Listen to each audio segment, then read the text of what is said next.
A looming debt ceiling fight would end with the nation paying its bills.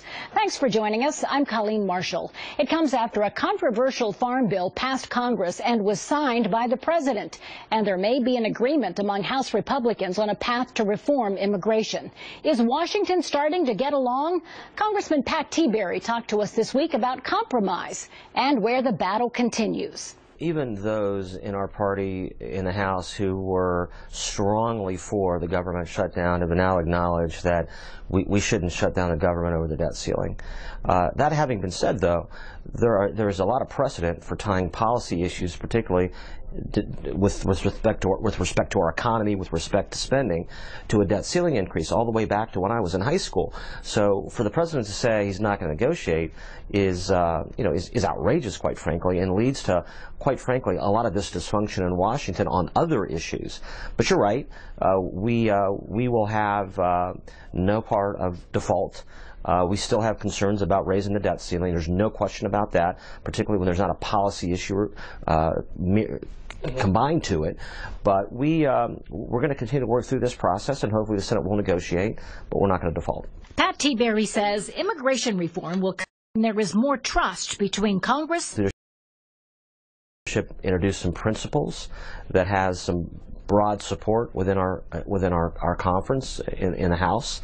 But in the end, we don't trust this president, unfortunately. Going back to the debt ceiling argument, we can pass a bill tomorrow that would secure our borders, which we think is first and foremost the most important thing to do. Figure out who's coming into our country, who's coming into our ports, who's staying here illegally when they fly in on an airplane for a student visa and never leave and are here illegal. We don't know who they are. It's a national security issue. We can pass that bill tomorrow. The president might sign it tomorrow, but we don't trust this president. Tiberi says the House is still fighting to reform Obamacare. And what this bill has ultimately done, in the CBO report, which was delayed by the president, we think unconstitutionally, by the way, but what the ACA has done, Obamacare has done, has absolutely, no doubt about it, not insured as many people as it said. CBO report said that.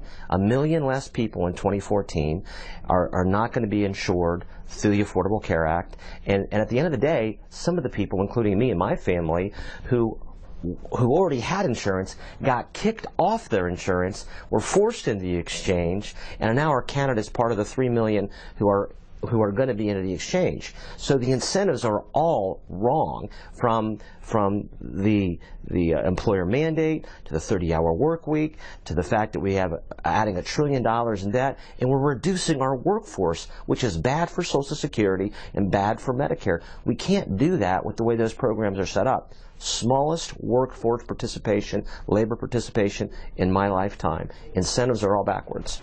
The big battle here